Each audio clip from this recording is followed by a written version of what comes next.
गुड़गांव नेस्को प्रदर्शनी केंद्र में 4 से 6 दिसंबर 2024 तक Utech India sustainable polyurethane and foam expo, Utech ISPUF और प्लास्टिक रिसाइकलिंग शो PRSI का भव्य आयोजन media fusion and clean communication द्वारा किया गया। भारत में पॉलीयूरेथेन और प्लास्टिक रिसाइकलिंग उद्योगों के विकास को बढ़ावा देने के उद्देश्य से ये नया मंच स्थापित किया गया है। इस अवसर पर मीडिया के साथ बातचीत में प्रदर्शनी के आयोजक ताहिर पत्रावाला ने बताया कि पर्यावरण को शुद्ध बनाने में प्लास्टिक रिसाइकलिंग उद्योग काफी महत्वपूर्ण भूमिका निभाने का कार्य कर रहा है। इस संबंध में आम लोगों को जागरूक करने एवं छोटे उद्योगों को अवसर प्रदान करने के लिए इस प्रदर्शनी के माध्यम से बड़ा मंच भारत में पहली बार उपलब्ध कराया गया है। आइए देखते हैं ये खास रिपोर्ट।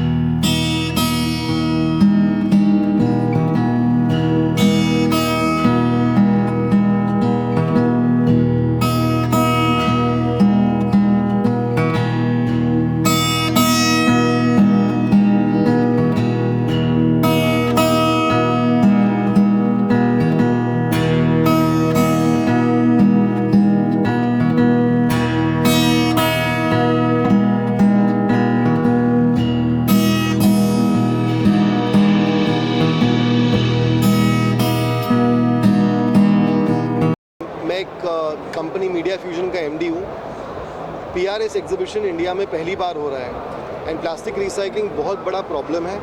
इस प्रॉब्लम को सॉल्व करने के लिए एक अकेली कंपनी हमारी जैसी काम नहीं कर सकती, इसलिए हमने ये एक एग्जीबिशन ऑर्गेनाइज़ किया है जहाँ पे 120 प्लस कंपनीज पार्टिसिपेट कर रही है। सबसे बड़ा इम्पोर्टेंट मुद्दा जो है वो है कि प्लास्टिक रिसाइकलिंग के अंदर जो रॉ मटेरियल है वो अभी गवर्नमेंट का मैंडेट आ रहा है नेक्स्ट ईयर से कि more than 30% of the recycled content has to be used in the primary packaging material.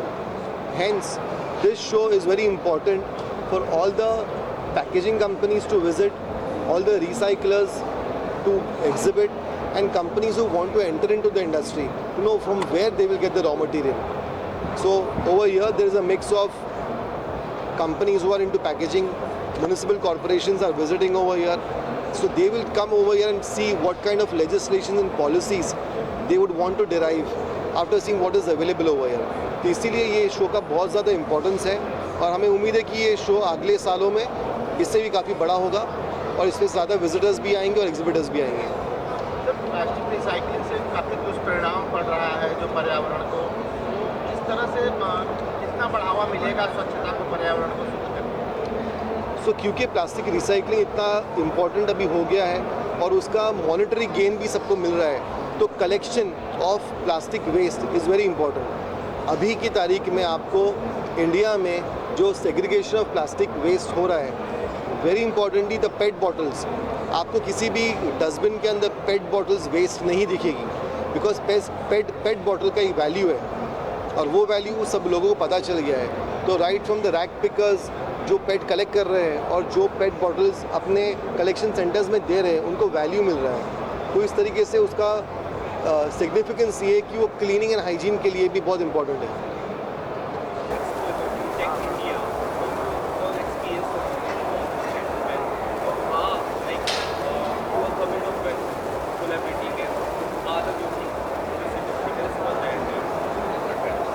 Hello everyone, I'm Matt Barber. I'm the Global Events Director for Crane Communications, and we run the UTEC brand globally, and we run this show in partnership with Media Fusion. We do it here and in Dubai. It's a growing industry, it's a dynamic industry. There's huge investment going into the automotive sector, into the furniture sector, into the mattress sector, into the footwear sector. And it's very important we have platforms like this to bring everybody together so they can network, they can learn, have best practice and share their innovations and their knowledge. And so we run this around the world and it's about time we brought it to India and we're very pleased to be doing that right here.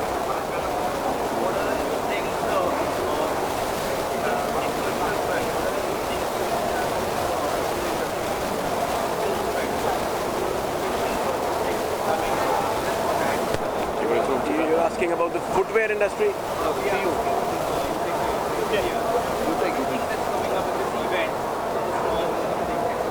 You want to say something about that? Okay. Hello friends, my name is Anurag Puri. I am the owner and CEO of AS Enterprises, which is India's pioneers in the field of machinery for flexible PU foam. And as you asked about the footwear industry, footwear is also an important segment for PU.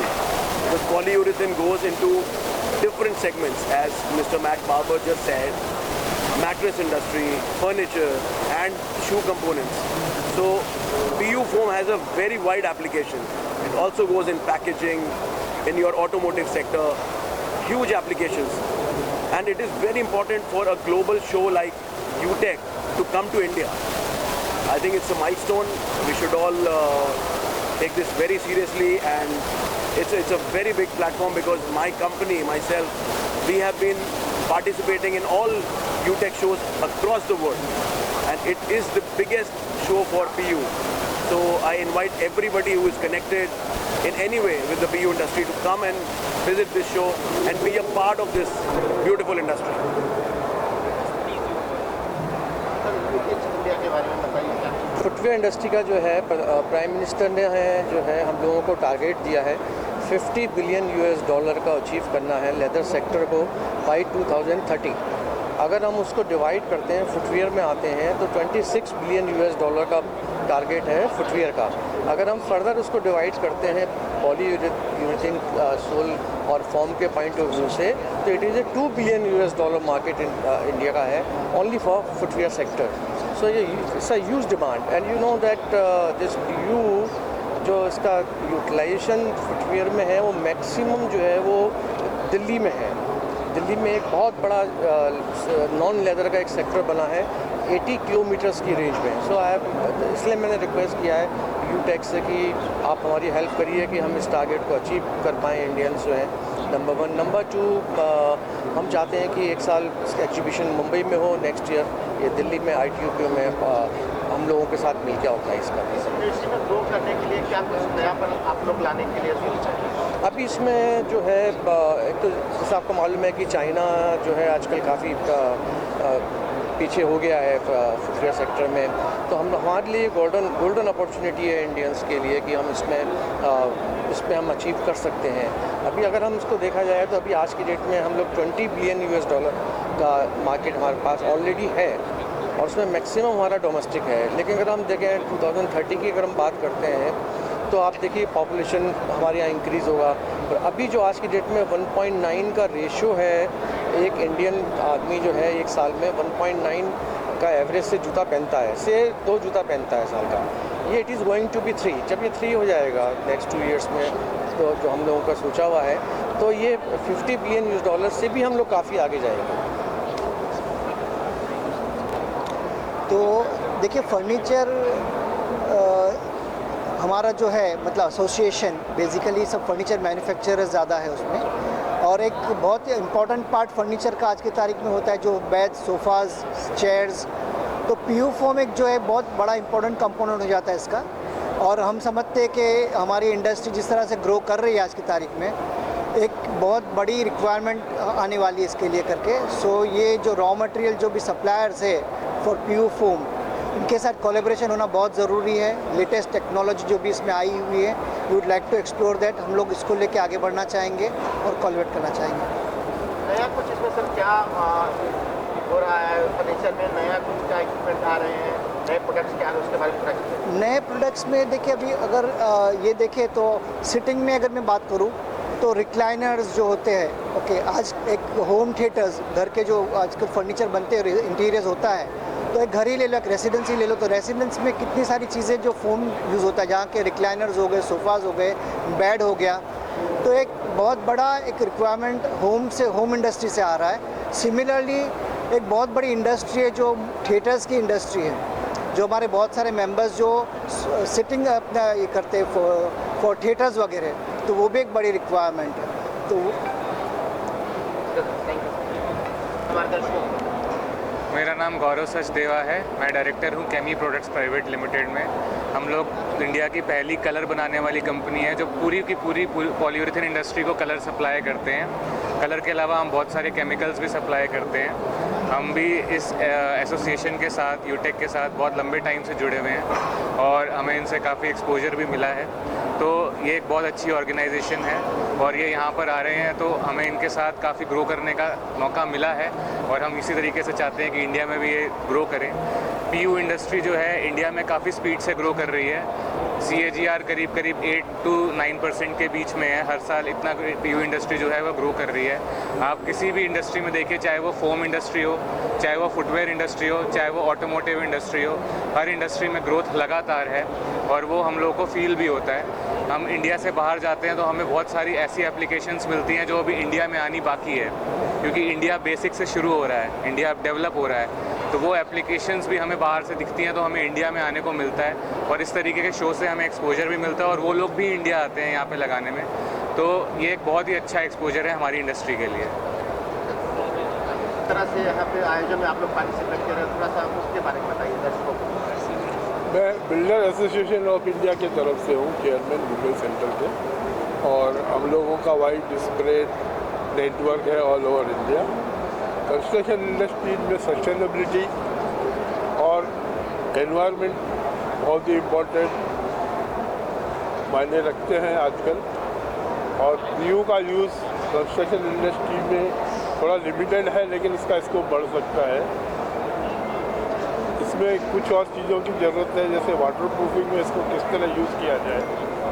Insulation के लिए ये बहुत ज़्यादा use होता है, जिसके कारण indirectly power की सेविंग होती है। एयर कंडीशनिंग का यूज़ कम होता है, एयर कंडीशन की कैपेसिटी में ज़्यादा एफिशिएंसी से, और उसके बाद फिर उसके कारण उसका पावर कंजप्शन में एडवांटेज है। इंडिया में कंस्ट्रक्शन इंडस्ट्री जो है काफ़ी ग्रो कर रही है, काफ़ी स्कोप है इसको लेकर के। नए तकनीक इसमें और नए मटेरियल्स किस तरह से यूज किए जा रहे हैं, उसको लेके जानते हैं। कंस्ट्रक्शन इंडस्ट्रीज में डेवलपमेंट और आज का जो मोटो है और जो टारगेट्स हैं गवर्नमेंट के इंफ्रास्ट्रक्चर में और कंस्ट्रक्शन में, उसमें नई नई मशीनरी और नए इक्विपमेंट्स आ रहे हैं, क्योंकि लेबर की शॉर्टेज और स्किल लेबर की शॉर्टेज होने के कारण इस तरफ बहुत ज़्यादा ध्यान दिया जा रहा है। और जो भी टारगेट्स हैं वो बहुत ही लिमिटेड है। पहले जैसा नहीं है कि एक रोड बनना है तो 10 साल तक बनना है, वैसा नहीं है। तो समय को कम करने के लिए मशीनरीज, इक्विपमेंट, केमिकल्स वगैरह का यूज़ बढ़ गया है और वो आगे भी बढ़ता रहेगा, क्योंकि यहाँ डिमांड बहुत है और अपना कंट्री बहुत बड़ा है और आगे डेवलपमेंट में इस समय काफ़ी आगे है।